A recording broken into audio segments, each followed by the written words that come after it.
3, 2, 1.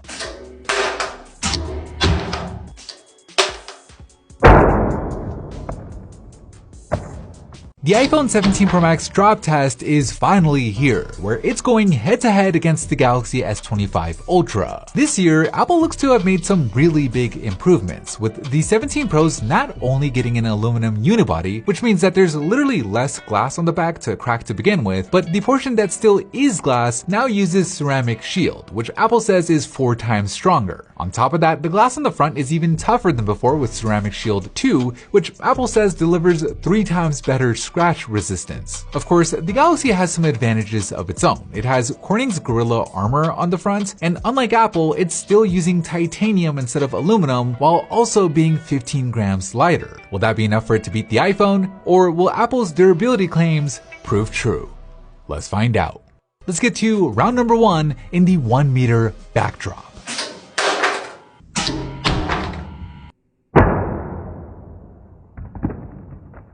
Okay, so you were able to see it in that slow-mo footage. The rear glass on the iPhone cracks, but at least compared to the Galaxy, it's not that bad. Now, part of this has to do with the fact that there's just less glass to crack to begin with, but part of it also could be due to the extra structural strength that aluminum unibody is providing. Whereas on the Galaxy, not only is the glass just shattered, but it almost looks like the glass near the telephoto camera is caving in a bit. And if you look closely at the camera system, unfortunately, that laser autofocus also has a crack in it, as well as both of the telephoto cameras. Now, the good news is it doesn't seem to affect the Galaxy's functionality after our 15-point inspection, but it is a clear win for the iPhone in round number 1. Round number 2, 1 meter corner drop. 2, 1.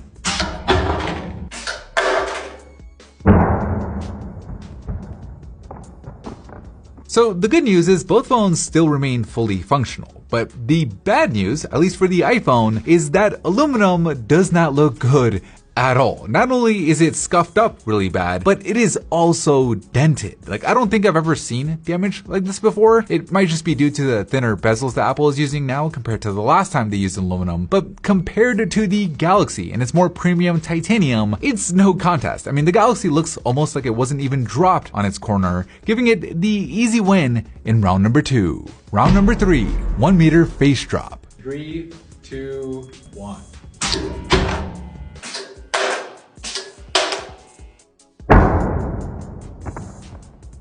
Alright, moment of truth. Did one of these phones survive? And no, whether you call it Gorilla Armor or Ceramic Shield 2, both phones unfortunately have their glass cracked. Now, I will say, at least compared to previous generations from a few years ago, these cracks aren't as bad as the full-on shattering that we've seen. But at least for the iPhone, it was unlucky enough to have some of its spiderwebbing go over that new selfie camera, which is causing flare issues. Now, the good news is Face ID still works perfectly fine, as does the fingerprint scanner on the Galaxy, but because the Galaxy still retains its perfect functionality, it gets the edge in round number 3. Round number 4, 1.5 meter backdrop. 3, 2, 1.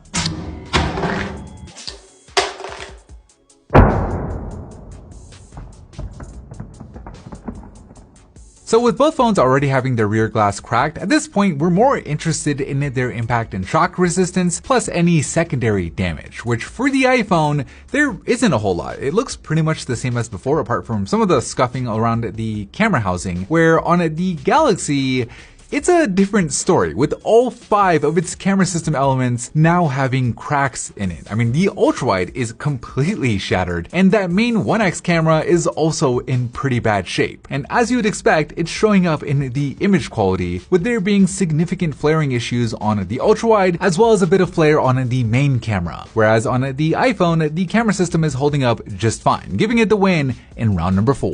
Round number 5, 1.5 meter corner drop. 2, 1.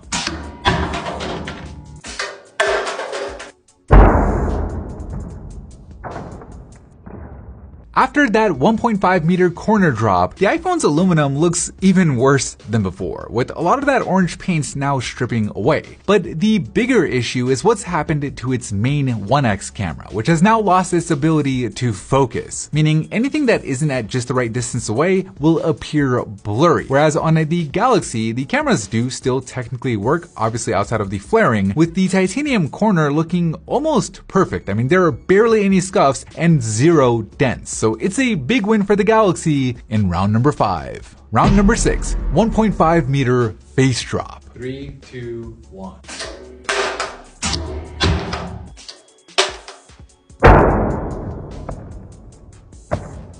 So with that final drop straight onto its face, there isn't too big of a difference between the two. I mean, obviously the glass on both phones are now more shattered than before, but that's to be expected given that they were already cracked. But the big thing we're looking for is additional loss of functionality, which at this point doesn't really seem to be the case, with both phones working just as they were in the last round. So I'm gonna have to call it a tie in round number 6. Alright, so with all 6 rounds in the books, it's time to take a look at the scorecard, where in round number 1, the iPhone's aluminum unibody translated into less damage not just to the glass panel, but also to the camera system. In round number 2, the Galaxy's titanium looked pretty much undamaged compared to the scuffed and dented frame on the iPhone. In round 3, the phones did pretty much the same outside of a hairline crack through the iPhone selfie cam. In round 4, every single element on the Galaxy's camera system either cracked or shattered, with the iPhone only suffering some scuffs. In round 5, all that brute force on the corner caused the iPhone to lose actual functionality on its main 1x camera, which presumably would be more expensive to repair. And then finally, in round 6, well, both phones held up roughly the same, which means in the end, this one is a tie. But how do you score it? Let me know down below in the comments. Anyways, that is it for me in this video. Thank you for watching, and as always, I'll see you in the very next episode.